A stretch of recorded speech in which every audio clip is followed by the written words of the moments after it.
Como en todas las enseñanzas que les he estado compartiendo acerca de las obras de Jesús, al iniciar vemos algunas curiosidades de esta historia, vemos algunas curiosidades de este pasaje como tal, y vamos a ver algunas curiosidades en esta mañana. Mi hermano Antonio, ¿me hace el favor de apagar el bombillo? Eso, hoy hay bastante luz. Las curiosidades, la primera curiosidad que tenemos en esta mañana, para que usted se vaya de acá con algo claro, es que el orden cronológico de este capítulo no es 1, 2, 3, 4, 5 y 6, sino que debería ser 1, 2, 3, 4, 6 y 5. Entonces ahí usted dirá, pero ¿por qué? ¿Cómo así que en este pasaje Juan lo escribió al revés? ¿Por qué contó primero algo que había pasado después y luego volvió a contar algo que venía atrás? Recordemos que el propósito de Juan no es mostrar a Jesús como hombre, es decir, como hizo esto, sino es mostrar a Jesús como Dios, como el mismo Dios. Los otros evangelios sí tienen el propósito de mostrar a Jesús como hombre, como rey, como siervo.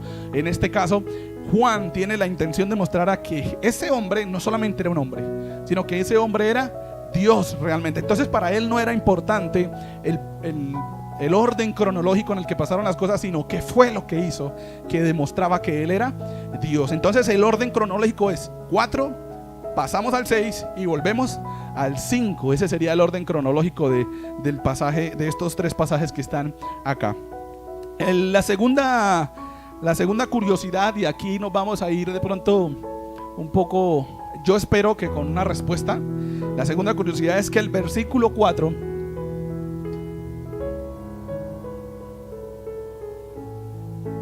¿qué? Y luego el capítulo 5. Sí, es por capítulo, sí. Entonces, no, el capítulo, el orden cronológico de este capítulo es el capítulo 4, luego el capítulo 6, luego el capítulo 5. O sea, sería voltear el 5 para ponerlo después del 6. O sea, traer el 6 y pasar el 5 después del 6. Ese sería, si lo quisiéramos con orden cronológico de cómo pasaron las cosas. Ahora, el versículo 4 aparece entre comillas en la mayoría de los manuscritos. Leamos el versículo 4. Alguien que nos lea el versículo 4 del capítulo 5, donde nos vamos a quedar. Eso, muy bien.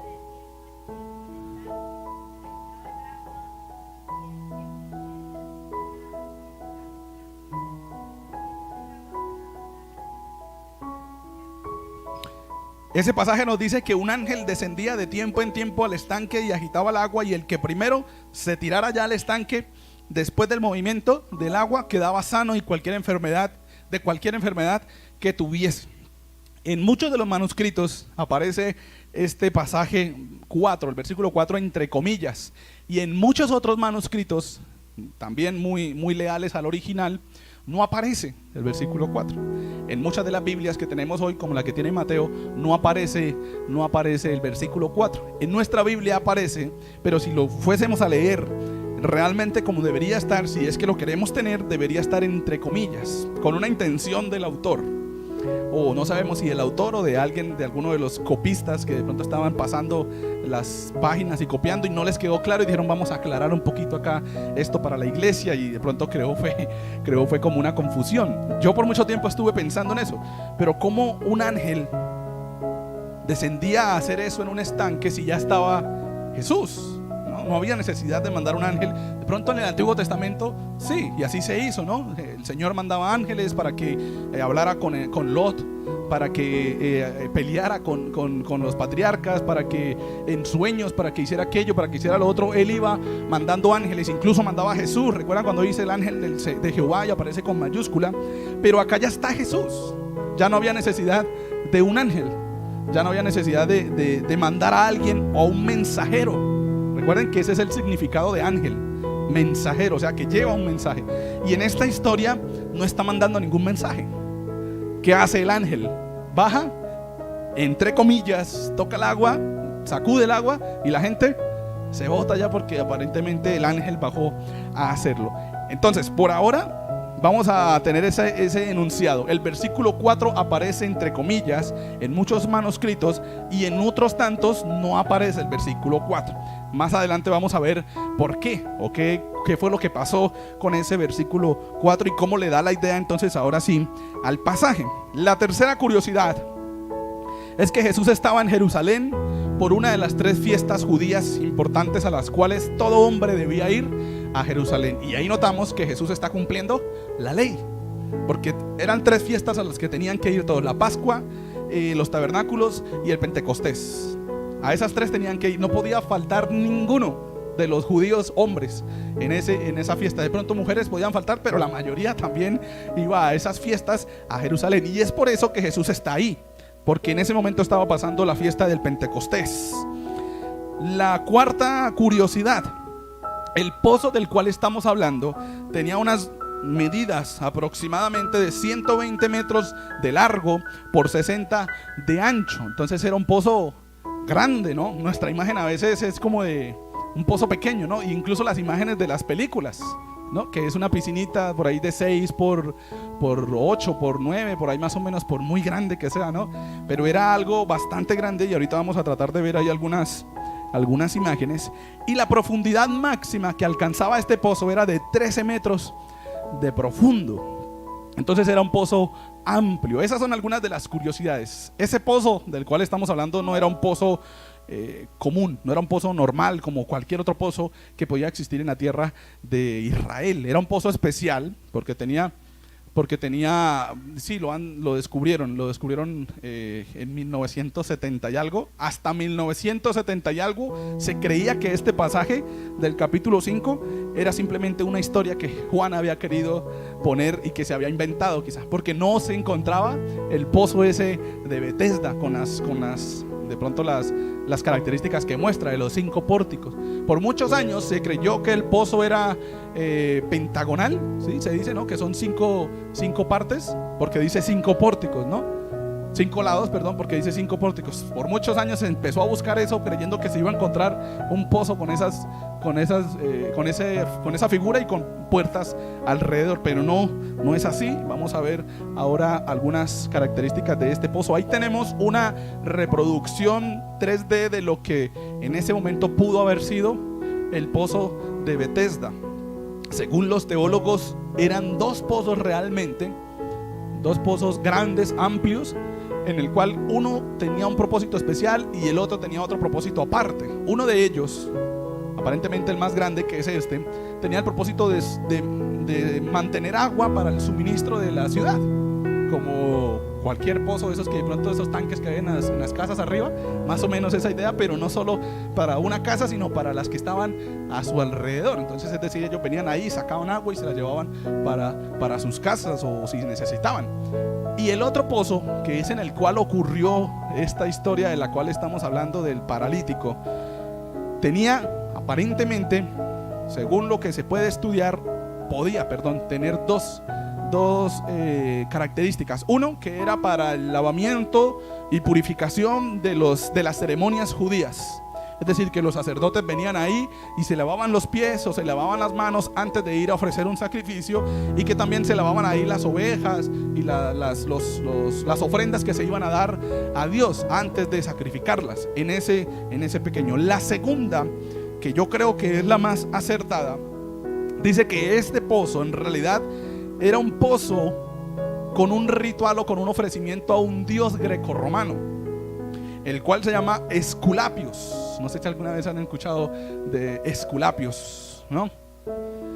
Que tenía 2 hijas y que esas 2 hijas, una de ellas se llamaba Igeia y la otra Panacea. ¿Han escuchado ese término, panacea? ¿Qué es la panacea? No se acuerdan, pero lo han escuchado. Bueno, de los cuales podemos escuchar nombres griegos en la actualidad como Higiene y Panacea. Este dios y sus hijas, a este dios, y a estas 2 diosas se les atribuía la capacidad de sanar enfermos. Panacea es un medicamento, aparentemente, que funciona para todas las enfermedades. ¿Quiénes estaban alrededor del pozo? ¿Solo paralíticos? ciegos, enfermos, con dolor de cabeza, con migraña, con dolor estomacal, con flujo, quizá mujeres también ahí con flujo. Había un montón de enfermos, no solamente paralíticos. Y mire, la terminología de panacea, el como tal, lo que significa es que sirve para todo. Y esa era la mentalidad que tenían las personas que estaban ahí, que cualquier enfermedad que tuviese en ese lugar se iba a tener sanidad. Entonces, teniendo en cuenta eso, que ese era aparentemente el concepto más cercano al cual estaba rendido ese pozo, el del lado allá, podemos entender entonces por qué Juan puso ese versículo, o no lo puso, entre comillas, o realmente no lo puso. Porque Juan lo que quería decir era, supuestamente viene un ángel a ese pozo y mueve el agua, y la gente que se tira se sana. Por eso aparece entre comillas entre los que están. Eso era lo que el que quizá lo añadió hace muchísimos años, el escriba que lo añadió, quería explicar. Que supuestamente en ese pozo sucedían milagros de un ángel. Y también, si uno lo ve en el griego como tal, ese pasaje 4 aparece con unas características que no son propias de Juan. O sea, Juan no escribía así. Es como si usted escribiera una carta y en un pedacito la escribió su hijo. Entonces, aunque la escribió bien, la letra no es la misma. La manera en cómo formula las frases y las oraciones tampoco es la misma. Y esas diferencias se encuentran en ese pasaje. Es por eso que podríamos nosotros llegar a pensar que si fue Juan el que lo puso, la intención de Juan era decir, supuestamente en ese agua viene un ángel y sana a las personas, o a la persona que primero se tire después de que él baja. O si no la puso, pues es porque en realidad era un mito, realmente. No existe un registro cumplido y fiel de decir cada cierto tiempo baja y se sana. Es decir, no hay un registro en la historia que diga este se sanó, este también, este también, este también, este sanó esto en tal fecha, en tal lugar, en tal momento, sino que más bien, al parecer, era una cuestión de conceptos que se habían heredado. Hace muchos años alguien dijo que eso pasaba y la gente se lo creyó, y con el tiempo empezó a tener mucha más fuerza ese concepto, y ahora muchísima gente estaba alrededor creyendo que ahí iba a tener sanidad. A ese lugar llega Jesús. Y mire que si ya estaba ahí supuestamente el ángel de Jehová, porque no dice que sea de Jehová, dice que un ángel, porque un ángel descendía de tiempo en tiempo. Ni siquiera pone con qué tanta frecuencia, dice de tiempo en tiempo, de vez en cuando, no se sabe cuándo, pero pues ahí aparentemente bajaba. A ese lugar llega Jesús, y si ya había supuestamente la obra de Dios ahí, pues no era necesario que Dios llegara a través de Jesús a ese lugar. Es por eso que Jesús llega ahí, porque Jesús llega a decir, este concepto de este pozo es un concepto erróneo, y ahí no está la sanidad está en mí. Y Él llega a romper ese paradigma de que ahí van a encontrar sanidad. Por muchos años eso era lo que pasaba, ¿no? La gente creía que ahí estaba, su confianza estaba en esa agua. Pero hay otra característica que a mí me llamó mucho la atención del pozo, y es que, si quiere podemos pasar a la otra imagen. En ese pozo, o en la mayoría de los pozos, en casi todos, siempre se buscaba un lugar en donde el agua emanara, es decir, donde hubiese un manantial. Era obvio, no vamos a poner un pozo en donde no sale agua, no vamos a poner un puntillo, como dicen en el llano, en donde no hay agua más cerca, ¿no? Donde no se puede sacar agua más cercano a la superficie. Obviamente vamos a buscar el lugar en donde no haya que excavar tanto para encontrar agua. Así también pasaba. Aquí tenemos uno de los pórticos aquí tenemos uno de los pórticos, y el pórtico divide la piscina del lado allá con la piscina del lado acá, ¿sí? Entonces allá hay una piscina grande que era la del almacén, y a este lado hay una piscina más pequeña que es donde se tiraban los enfermos esperando tener sanidad. Entonces les decía, era obvio que cuando se construyese un pozo, se buscase un lugar en donde el acceso al agua en la tierra subterránea fuese más fácil de sacar. Y por ende, como se hacían pozos amplios, creo que no está la imagen, se trataba de buscar un lugar en donde se excavara profundo para encontrar el agua, y que de ahí saliera el agua y se llenara el resto del pozo, ¿no? Entonces era el pozo cuadrado y había una esquinita, un hueco, como un pozo de los normales que uno conoce en las imágenes, que es redondo, en la esquinita, y él va hasta abajo hasta donde encuentra el agua, y por ahí es por donde sale el agua. Y curiosamente, ese pozo pequeño aparece en la parte de donde se tiraban los enfermos, no en la parte de donde se almacenaba el agua grande, ¿no? De los 13 metros de profundo. Entonces, suele nuestras mentes pensar en este momento, entonces, ese movimiento aparente de agua no era un ángel, era el agua brotando como manantial, era el agua saliendo de lo más profundo como tal. Pero la gente, aunque quizá pudiese saber eso, creía que eso era sobrenatural, ¿no? Creía que eso era algo distinto, como, uy, este movimiento de agua es algo raro. Y la otra característica es que en muchos de esos pozos existía agua como los termales, con bastante carga de algunas sustancias químicas que probablemente podían ser beneficiosas para el cuerpo humano. Eso lo sabemos todos. El agua termal es beneficiosa para el cuerpo humano. El baño en barro, no sé si lo han visto por ahí, esas piscinas de barro que hay, es beneficiosa para el cuerpo humano, para la piel y para algún tipo de dolores. Era probable que alguno de los que se tiró ahí, que supuestamente sintió la sanidad, hubiese tenido algún dolor que podía ser sanado con agua termal o con agua, con esas sustancias que tenía ese manantial en ese lugar. Y por eso se construyó la idea de que era un ángel que venía y lo sanaba. Pero yo estoy seguro que muchos de los que se tiraron ahí cuando supuestamente llegó el ángel salieron igual. Quizá le echaron la culpa a que no, usted no tuvo fe, o no llegó en el momento que tenía que llegar, o algo se iban a inventar para decir que realmente no era, que no fuese un ángel, sino que la culpa era del hombre. Ahora, detengámonos a pensar entonces, si todo esto que hemos visto, que realmente era un pozo dedicado a Esculapio y a sus 2 hijas, es la teoría más cercana a lo que estamos estudiando, ahora sí tiene concepto claro de por qué el versículo 4 o no existió nunca, o Pablo lo puso entre comillas. Porque Juan estaba diciéndole, ese versículo 4 es realmente una mentira, que la gente se la creyó, pero es una mentira. Y ahí entonces llegamos nosotros a ver qué fue lo que pasó. ¿Cómo podemos nosotros ver esos 2 conceptos que hay de confianza? La primera de ellas es que la confianza está puesta, creo que esas eran todas las imágenes, ¿verdad? Bien, la confianza está puesta en las corrientes populares, en la que todo el mundo dice que el acetaminofén es bueno para todo, y entonces todo el mundo toma acetaminofén. Pero a veces uno ni siquiera va al médico y lo que hace es tomarse un acetaminofén porque eso fue lo que me dijeron que era bueno. Cuando llegó la pandemia, hubo una matica y hubo un montón de remedios que salieron. Hubo un montón de remedios que salieron que eran buenos para esto, que era bueno para aquello, pero hubo una matica que se llamaba moringa, ¿no? La moringa. Y alguien en algún momento le funcionó quizá, ¿sí? Pues le daba las vitaminas que necesitaba o lo que necesitaba para su cuerpo, y todo el mundo dijo, esa es, y esa es la que sirve. Pero aunque existía ese medicamento de la moringa o la moringa picada, yo nunca la había visto y ahora la veo ya en los almacenes, ¿no? En los supermercados están ahí como al lado del comino y como el montón de especies, ahí aparece también la moringa. Nadie sabía que quizá eso podía funcionar. Alguien lo probó, quién sabe por qué, lo probó, quién habrá sido el curioso, y aparentemente le funcionó y se convirtió en una corriente popular que fusionaba la moringa, y que tome moringa, y que tome usted, y que tomen todos, y que tome eso. Pero aún existiendo la moringa, la gente se iba muriendo por culpa del COVID. Entonces mire que esas corrientes populares en realidad le pudieron haber funcionado a unos cuantos, pero no significaba que le iba a funcionar a todos. Y así otro montón de remedios que existieron, ¿no? El jengibre, bueno, el jengibre uno diría, bueno, sirve para la garganta y de pronto para levantar las defensas, pero no a todos le iba a funcionar. El tapabocas era una medida que había que obedecer por bioseguridad del Estado, y nosotros obedecemos al Estado, pero en realidad no detuvo las muertes.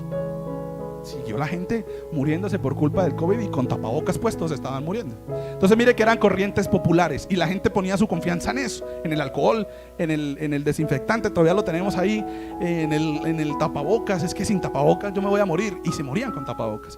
Es que si yo no me tomo la moringa entonces me voy a morir, y se morían tomando moringa, porque eran corrientes populares que se convirtieron en verdad, pero no eran verdad. Pudieron haber funcionado para unos cuantos, pero no era lo mismo para todos.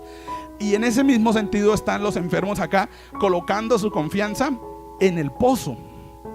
Ni siquiera eran en ángel, entre comillas, que llegaba ahí, sino en ese lugar, en ese pozo, ¿no? Porque si fueran el ángel, hubiesen hecho un altar a un ángel, ¿no? Vamos a hacer un altar al ángel y que él llegue ahí y se pose ahí para siempre. sino que ellos creían que era el pozo como tal lo que les ofrecía sanidad. Estaban confiando en el pozo y le estaban dando dos atribuciones. La primera, y vamos a verlo, el versículo 4, como un versículo entre comillas, como un versículo que está añadiendo algo de la historia. La primera atribución que le daban era que supuestamente era un ángel, era una atribución divina, era algo sobrenatural. Dice, porque un ángel descendía de tiempo en tiempo al estanque y agitaba el agua. Supuestamente era algo sobrenatural lo que pasaba ahí, pero ya entendemos que realmente era algo natural. Era un manantial de agua surgiendo de lo más profundo de la tierra y brotando y haciendo mover el agua, y la gente creía que era un ángel. Nadie vio un ángel. Nadie vio un ángel. No hay un registro que haya dicho yo vi el ángel y era así, de esta manera o aquella. Ni siquiera hay un registro aparte de este pasaje que se hable de esta historia.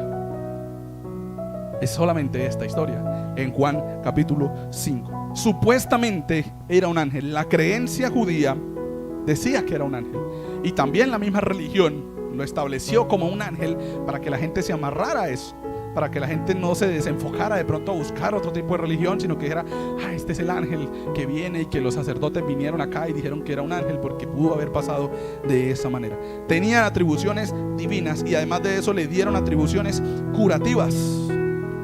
Dice después que venía de tiempo en tiempo y agitaba el agua, y dice, y el que primero descendía al estanque después del movimiento del agua quedaba sano de cualquier enfermedad que tuviese. De cualquier enfermedad que tuviesen. Panacea, la diosa hija de, ¿cómo le dije el dios? Esculapio. Eso, si me estaba bregando a pronunciarlo. Esculapio, panacea. Toda enfermedad, sirve para toda enfermedad. Y mire que dice el pasaje que añadieron ahí, que quedaba sano de cualquier enfermedad. Ahí aparece el término como tal, panacea, si nosotros lo queremos ver así. Entonces supuestamente era divino, era algo sobrenatural, no era algo humano, no era un hombre moviendo el agua, sino era algo que nadie había visto pero que pasaba en ese momento, y aparentemente le daban atribuciones curativas, ¿no? Que se tiraba ahí, se sanaba lo que pudiese tener. Toda la construcción de este pozo y de este pasaje está enfocado en que supuestamente ese pozo era divino y que curaba, que supuestamente ese pozo era un lugar especial y que además de eso esas aguas eran especiales. Toda la confianza de esa gente. Y mire que cuánto tiempo llevaba ese hombre enfermo, 38 años. No sabemos si los 38 años los llevaba ahí en ese pozo, pero para que hubiese estado tan desahuciado para decir, no, es que ya no tengo esperanza porque nadie me lleva, nadie me tira cuando se mueve el agua, es porque muchas veces lo había intentado. Es decir, que mucho tiempo estuvo ahí esperando que algo pudiese pasar, esperando que algo se acercara, o quizá no se había movido el agua nunca desde que él estaba ahí y estaba esperando que se moviese el agua, pero pues no había surgido el agua, no había brotado el agua como tal. Tanto tiempo derrochado en confiar en el pozo, teniendo todavía la esperanza de que iba a ser sano, teniendo todavía la esperanza de que supuestamente ese pozo era el que daba la sanidad. Tanto tiempo perdido en ese tipo de cosas que nosotros a veces ponemos nuestra confianza, como por ejemplo, vamos a tratar de dar aquí algunos ejemplos. Esa confianza que quizás existe en mi trabajo. Como tengo un trabajo estable, como tengo un trabajo seguro, como quizá trabajo con el Estado, y aparentemente es el trabajo más estable que existe, ¿no? Trabajar en el Estado es lo mejor, dicen muchos de ellos, de los que trabajan en el Estado. Pero la confianza la estoy colocando en el trabajo, o la confianza la estoy colocando en el dador de ese trabajo. A mí me podrían echar en cualquier momento, ¿no? Como trabajador de cualquier empresa. ¿Y qué? ¿En dónde voy a poner esa confianza? Entonces estoy como Tarzán, agarrándome de una cuerda, y cuando tengo que soltarlo o se me suelta, pues entonces voy y me agarro de otra, y luego voy y me agarro de otra, y luego voy y me agarro de otra, y así mantengo toda mi vida, ¿no? Confío en esto que supuestamente es lo que me va a dar seguridad, en esta plática que me va a llegar, en esta persona que dijo que me iba a ayudar, y cuando eso me falló, entonces me agarro de otra cosa porque esta otra sí me dijo que me iba a ayudar, y esta sí me va a ayudar, y luego cuando esa ya también se me cayó, entonces vuelvo y me agarro de otra. Y en todo ese trayecto de nuestra vida, perdiendo el tiempo como lo hacían estos enfermos y estas personas necesitadas, ahí estaba Jesús y no se acercaban a Él. Ahí estaba Dios y no ponían su confianza en él, sino que toda su confianza estaba puesta en el pozo. Y Jesús ya estaba en la tierra y seguían confiando en el pozo. Y Jesús ya había hecho el milagro de convertir el agua en vino y seguían confiando en el pozo. Y Jesús ya había sanado al hijo del noble a la distancia, pero seguían confiando en el pozo. Así también a veces estamos nosotros. Conocemos de Jesús, sabemos su obra, sabemos que Dios hace esto, sabemos que Dios puede hacer grandes maravillas, pero seguimos confiando en el pozo. Seguimos confiando más en el trabajo que en Dios. Seguimos confiando más en el dinero que en Dios. Seguimos confiando más en que porque asisto los domingos, entonces ya soy un buen cristiano. Pero no es eso. Es confiar en Dios, no es confiar en lo que yo puedo hacer. Es confiar en lo que Él puede hacer en mi vida. Entonces, resumamos esta confianza en el pozo en una frase que tengo por ahí para ustedes. Cuando nuestra confianza está puesta en cosas equivocadas, nunca llegará la respuesta adecuada. Cuando mi confianza está en algo que realmente no es de Dios, nunca va a llegar una respuesta buena o algo bueno de esa confianza que quizás estoy colocando en eso que está afuera. Puede ser incluso el asistir a culto, puede ser incluso la oración, y me voy a explicar. Cuando yo no estoy orando de la manera como debo orar, sino que estoy orando solamente porque tengo una necesidad y ya, y cuando ya el Señor me responde, o aparentemente me responde, dejo de orar. Pues esa confianza no la estoy colocando en el dador, no la estoy colocando en el hacedor, no la estoy colocando en el Dios, sino en que esa oración es mi remedio. Estoy en problemas, oro. Estoy en mi amuleto, estoy en dificultades, oro. Se me acabó la plata, oro. Pero cuando tengo todo, nunca me acerco al Señor. Entonces, que nuestra confianza no esté puesta en las cosas equivocadas. Mucha gente confía en las imágenes. Mucha gente confía en un hombre. Mucha gente confía en que ese hombre va a ser el libertador y este hombre en el nuevo presidente. Mucha gente confía en el nuevo presidente, así como muchos confiaban en el anterior y ahora estaban renegando del anterior. Mucha gente confía en una religión. Mucha gente confía en un nombre de una institución, pero no realmente en Jesús. Y mientras nuestra confianza esté puesta en esas cosas equivocadas, nunca va a llegar la respuesta adecuada. Pero había otra historia dentro de este mismo pasaje, y es cuando aparece Jesús, cuando aparece el que rompe ese concepto de que el pozo era lo que sanaba, el que rompe ese concepto de que la sanidad era de un ángel, y aparece y se encuentra con este paralítico y le dice algo. Y había allí un hombre, dice versículo 5, que hacía 38 años que estaba enfermo. No sabemos si tenía 38 años, no sabemos si tenía 38 años de estar ahí, pero por lo menos tenía más de 38 o más de 38 años sin poder caminar, 38 años sin poder caminar. Cuando Jesús lo vio acostado y supo que llevaba tanto tiempo, le dijo: ¿quieres ser sano? Qué pregunta más tonta, ¿no? Diríamos nosotros, pues obvio que el paralítico iba a decir: sí, quiero ser sano, ¿qué tengo que hacer? Pero ¿cuál fue la respuesta del paralítico? Señor, le respondió el enfermo, no tengo quien me meta en el estanque cuando se agita el agua, y entre tanto que yo voy, otro desciende antes que yo. ¿Quién está parado frente al paralítico? Dios está parado frente al paralítico. ¿Quién le está preguntando que si quiere ser sano? Dios. El paralítico, ¿a quién está mirando? Al pozo. Así estamos nosotros a veces también, mirando a ver si se mueve y Jesús lo tira allá al pozo. A ver si de pronto en ese momento se movía el estanque y Jesús lo alza y lo tira, y de pronto era su mentalidad, o que Jesús lo iba a alzar y lo iba a poner más cerquita al pozo, para que si se movía entonces algo iba a pasar. Esa era la teoría que tenía el paralítico acá. Su mente también estaba paralítica, sus ojos estaban cegados. No podía ver que el que estaba frente a él era Dios, porque tenía tantos años confiando en esa única solución que era el pozo, que le era difícil soltarse de eso, que le era difícil dejar de pensar que eso lo iba a sanar, que le era difícil darse cuenta de que eso era una mentira y que la única verdad estaba frente a él. Yo soy el camino, la verdad y la vida. El que dijo eso era el que estaba ahí, pero el paralítico no podía verlo. El paralítico estaba todavía creyendo que el pozo era lo que lo iba a sanar. Y la pregunta entonces ya no es boba. Porque Jesús sabía que él necesitaba algo en especial cuando le pregunta eso.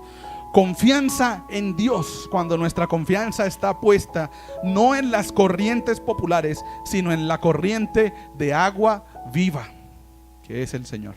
Es la única corriente que nos puede dar sanidad, es la única corriente que nos puede ayudar a salir de las dificultades. ¿Qué quería el Señor cuando le pregunta eso tan obvio al paralítico? Cuando le dice, ¿quieres ser sano? Lo que el Señor quería, o lo que le estaba requiriendo, siguiente diapositiva, era que el paralítico estuviese convencido de que no era el pozo lo que lo iba a sanar, sino que era Jesús. Y por eso le pregunta, ¿quiere ser sano? Porque quería que él estuviese convencido de su estado, en el estado en que 38 años no había podido encontrar solución. Y no creo que solamente hubiese buscado en el pozo, yo creo que había buscado en otros lugares, en la ciencia, en medicinas, en moringa, en esto, en el jengibre, en quién sabe qué otros engüentos se había echado para poder solucionar su problema. Porque no dice que nació paralítico, dice que llevaba 38 años paralítico, es decir, que en algún momento él caminaba. Quizá tuvo un accidente hacía 38 años y quedó paralítico, decía mi hermana.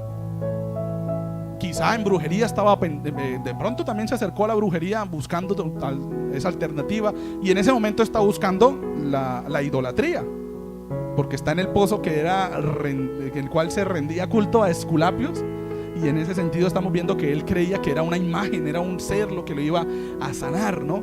Entonces notemos que lo que el Señor quería decirle es, usted está enfermo, pero tiene que estar convencido de eso, de que necesita ayuda, y que 38 años no le han servido para encontrar la ayuda, y ahora yo estoy acá. Necesita, o el enfermo le estaba diciendo, siguiente diapositiva, siguiente, eso, que el enfermo estuviese convencido de que él estaba necesitado, de que necesitaba de algo, y que ese pozo no era lo que le iba a ayudar. Luego le sigue diciendo, el versículo 7 le dice, Señor, lo reconoce como Señor, aparentemente, como muchos cristianos.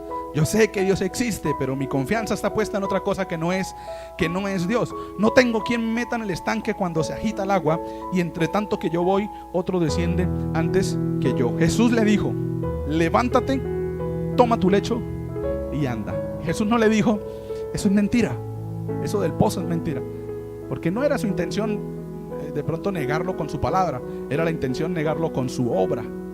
Y en ese momento le dice al Señor, levántate, toma tu lecho y anda.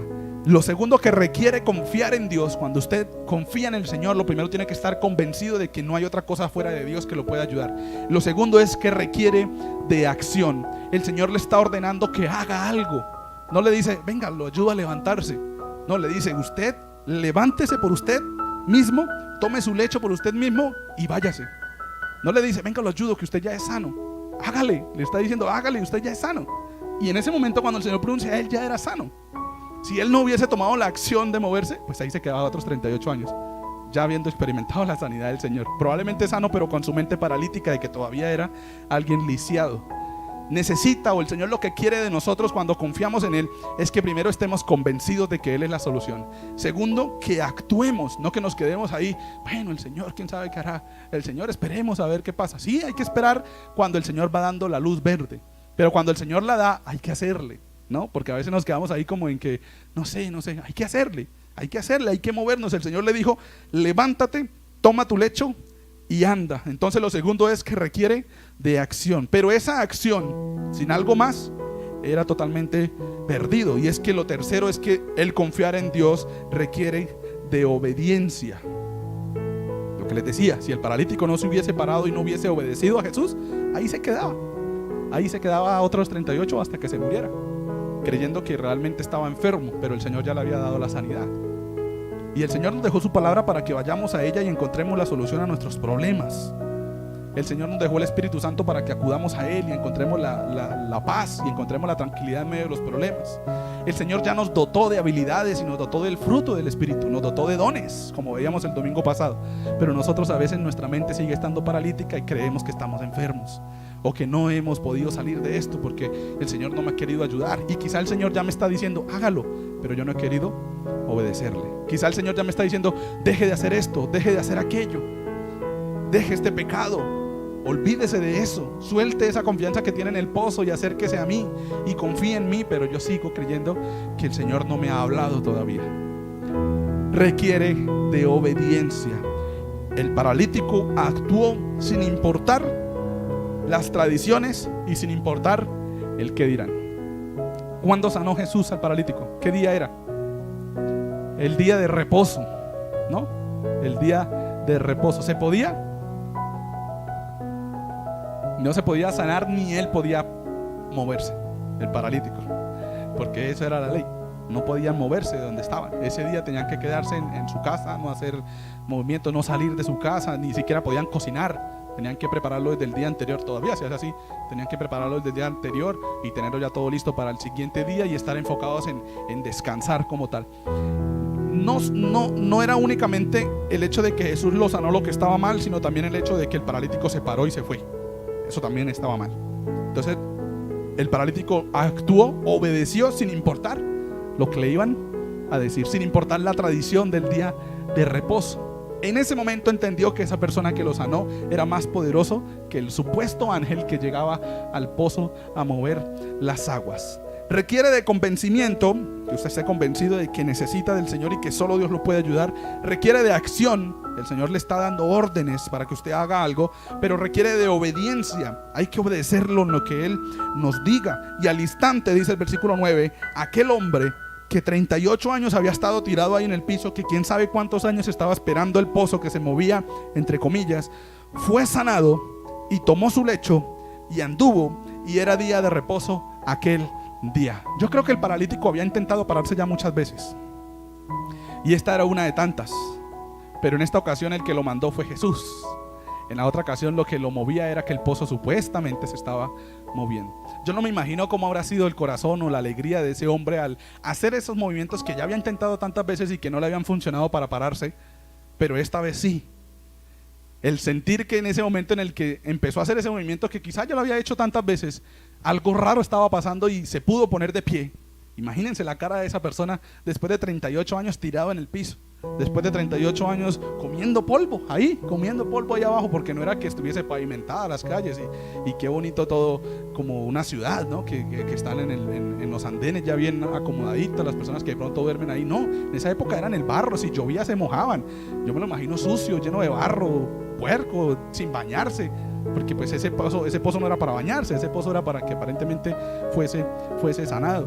Y en ese momento, cuando hace ese mismo movimiento que quién sabe cuántas veces había intentado dentro de 38 años, pero con la intención de tirarse al pozo, en ese momento cuando se para, experimenta algo distinto. Y experimenta que se podía parar realmente, que no necesitaba tirarse a ningún lugar, que no necesitaba agarrarse de nadie más, sino que solamente la palabra de alguien que estaba ahí lo sanó. Ni siquiera esa persona lo tocó, ni siquiera el Señor lo tocó. Le dijo: levántese, párese y haga. Obedeció y recibió la recompensa, recibió sanidad. Requiere también de obediencia. Se paró sin importar lo que le iban a decir, se paró sin importar las tradiciones, creyó y tuvo la confianza en ese hombre que era Dios, de que algo raro iba a pasar, y se paró, tomó su lecho y se fue. Se fue contento, quién sabe a dónde se habrá ido, pero se fue feliz, y la gente que estaba ahí lo vio. Por eso el título de esta enseñanza: mentes paralíticas. Porque muchos de ellos siguieron creyendo, a pesar de haber visto a ese hombre de 38 años tirado en el piso pararse y salir corriendo, siguieron creyendo en el pozo. A pesar de haber visto a Jesús, que fue el que lo sanó y que solamente con decirle lo hizo, siguieron creyendo en el pozo. Solo la persona que le escuchó, que estuvo convencido, que recibió el mandato y que le obedeció, recibió el cambio, ¿no? Recibió la bendición y tuvo la oportunidad de ser sano. Pasaron 38 años en la vida de este hombre tirado en el piso. No sé cuántos habrán pasado en su vida pasando por ese problema, por esa dificultad que solo usted quizá conoce. Pero lo que sí tengo que decirle en esta mañana es que si usted no se aferra al Señor y si su confianza no está puesta en la corriente de agua viva, usted no va a encontrar respuesta a su problema. Si usted no se acerca al Señor y le dice: Señor, estoy convencido de que no puedo solo. Si usted no se acerca al Señor y cuando escucha la voz de Dios a través de la palabra no le obedece, usted se va a quedar ahí otros 38 años tirado en el piso, sin poder moverse, en el mismo problema, en la misma dificultad. Requiere de convencimiento, requiere de acción, requiere de obediencia, pero también requiere de un cambio. Y vamos al versículo 14. Alguien que nos lea el versículo 14.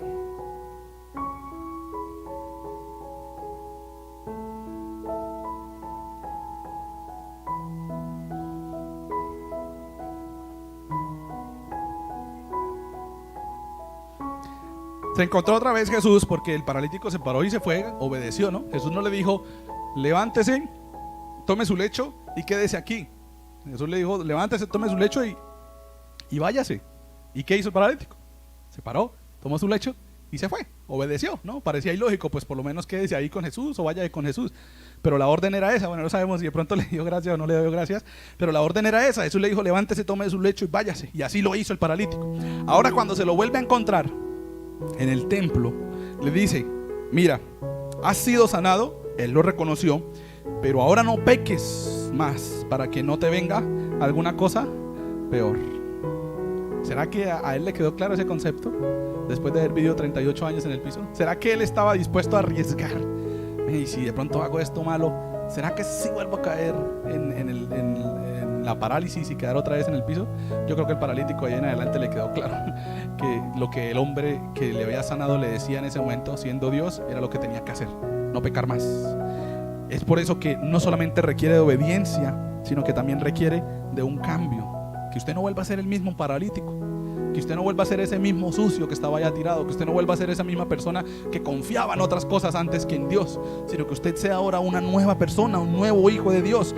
Aún siendo ya hijo de Dios y haber experimentado el cambio que el Señor hace en nosotros, vamos cambiando día a día y soltando esas cosas que teníamos la confianza, como las imágenes, como la brujería, como a un hombre, como un líder, como quizá un libro, porque muchas personas también se aferran a un libro de motivación, que uy, ese libro me encanta porque me libera y me ayuda a tomar las mejores decisiones. Error. Lo único que nos libera y nos ayuda a tomar las mejores decisiones es Cristo. No hay otra cosa. Y hasta que no nos acerquemos a Él como paralíticos, reconociendo que no puedo solo, que esas cosas que estaban a mi alrededor, que supuestamente me iban a ayudar, no me sirvieron, el Señor no va a hacer la obra en nosotros. Jesús le recomienda que no peque más, porque podía que le pasara algo peor. ¿Y qué peor podía ser, no? Que 38 años tirado en el piso, que 38 sin poder caminar. ¿De no pecar más? Ah, sí, no lo encontramos en el pozo, ¿no? Buen dato, no, el Señor no se lo encontró otra vez en el pozo. El Señor ni siquiera volvió a ese pozo. Si lo vemos así, el Señor no volvió a ese pozo. El Señor, cuando volvió a sanar con respecto al pozo, nunca mandó a nadie a ese pozo. Y por eso la teología dice que ese pozo era dedicado al dios Esculap. El Señor, cuando sanó a otra persona, lo mandó al pozo de Siloé. ¿Recuerdan? A que se lavara ya en el pozo de Siloé. Y estaban ahí en el mismo lugar. Y era más conocido que el pozo de Siloé, porque para el Señor, Él tenía claro que ese pozo tenía una connotación oscura. Una connotación oscura de que la gente creía que era el pozo lo que lo sanaba. Y por eso Él vino al pozo y hizo lo que ese pozo no podía hacer, que era sanar a un paralítico. Y ahora lo ve en el templo, se lo encuentra ahí. Y yo creo que es en este momento del 14 en adelante en el que el hombre reconoce a ese hombre, en el que paralítico, que ya no es paralítico, reconoce a ese hombre como Dios, porque él no sabía ni quién era. Él se paró y se fue, y los hombres que lo investigaron antes le preguntaron quién fue el que le dijo eso, y él le dijo que no sabía. El versículo 13 dice que no sabía quién fue, porque Jesús se había apartado de la gente que estaba en aquel lugar. Se distanciaron y él quedó sano, pero no supo qué fue lo que pasó. Quedó sano también de quién era el que lo había curado. Quedó sano. Entonces, solo cuando en el versículo 14 se lo vuelve a encontrar Jesús, hasta ahí él entiende que era ese hombre, que no era hombre, sino que era Dios el que lo había sanado. Y yo creo que de ahí ese hombre cambió completamente. El cambio es el último en esta lista, porque primero necesito estar convencido, porque primero necesito escuchar la voz de Dios, qué es lo que quiere que yo haga, porque primero necesito obedecerle, y luego sí llegará el cambio. Nosotros a veces queremos las cosas al revés. Queremos el cambio, queremos que pase y Señor, si tú me das esto, yo te prometo que voy a cambiar mi vida. Si tú me das esto, yo te prometo que voy a confiar más en ti. Y es al contrario. El Señor está diciendo, deje de hacer eso para que pueda experimentar lo que le quiero dar. Deje de creer en el pozo para que puedas tener sanidad. Deje de creer en eso que le está cargando, que supuestamente le va a dar sanidad, que no le ha dado nada. Y empiece a confiar en Dios como nuestra única fuente de soluciones. Poner nuestra confianza, la frase que tenemos para este segundo punto y último. Poner nuestra confianza en Dios no es una de las opciones, es la única opción efectiva en nuestras vidas. Efectiva. ¿Habrán muchas opciones? Sí, pero de todas esas solo una es efectiva, y es el Maestro ahí frente a nosotros diciendo: levántese, tome su lecho y ande, no se quede ahí. Debemos reconocer nuestra incapacidad frente a muchos problemas y dejarlos en manos de Jesús, pero siempre dispuestos a obedecerle y hacer nuestro propio esfuerzo. Si él no hubiese obedecido la voz de Jesús, ahí se hubiese quedado otros 38 años o hasta que muriera, pero él obedeció al Señor. Así nosotros también tenemos que poner esos problemas en manos del Señor, escuchar su voz y obedecerlo. ¿Cómo escuchamos la voz de Dios? A través de la palabra. Si usted no estudia la palabra de Dios, no va a escuchar al Señor. Si usted no le ora y no se acerca a Él y no lee realmente la palabra de Dios, la estudia, porque no es leer un versículo, ya leí hoy, listo, me fui. No, es estudiarla, que usted agarre, oiga, ¿qué quería decir esto? ¿Por qué esto? Ay, mire cómo le dice Jesús aquello, cómo le dice esto. O me llama la atención y agarra un versículo, lo anota y de pronto lo pega en la pared y se lo aprende en esa semana y lo tiene en mente. Eso es tratar de escuchar la voz de Dios. Estas letricas que están ahí no le van a decir nada si solamente usted le echa un repaso. Es lo que el Señor en su esencia quiere decirnos a través de su palabra, y eso solo lo tenemos a través del estudio como tal. El lecho era como una catre, ¿sí? ¿Cómo se llama eso? Una esterilla es que se llama. Eso, como una camilla del hospital, pero en esa época eran 2 palos y un trapo ahí en la mitad, y ahí lo alzaban y lo llevaban y lo movían. Eso es lo que hacían. Eso, lo enrollaban y se lo llevaban.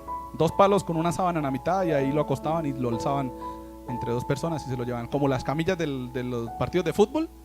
¿Lo has visto? Que la agarran 2 personas y se van, más o menos así, pero en esa época pues eran más feitas, no eran tan más rudimentarias, exactamente.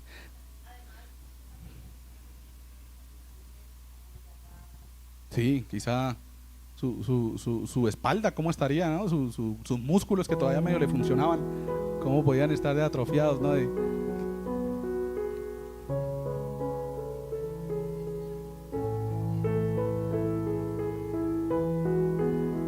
Flaquito, me lo imagino flaquito, ¿no?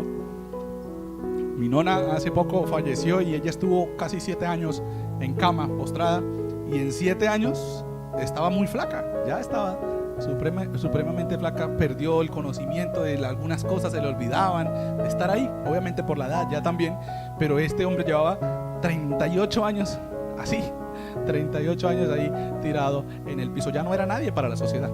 Este hombre ya no tenía ninguna importancia para nadie, ni para la familia quizá, estaba solo, no dice que estaba con su familia ahí intentando. Si tuviese alguien que le importara, si tuviese a alguien a quien le importara, pues alguien lo hubiese tirado al pozo, ¿no? Pero ahí estaba y dice: no tengo nadie que me ayude, no tengo familia que me ayude, no tengo nadie que me empuje allá al pozo, porque tenía su confianza puesta en Él. Y ahora, después del versículo 14, empieza a confiar en Dios como tal. Conceptos paralíticos que producen en nosotros unas mentes paralíticas. A veces no es el problema que estoy viviendo afuera, sino es mi mente también. Es mi confianza en donde la estoy colocando lo que me está limitando a experimentar la obra de Dios en mi vida.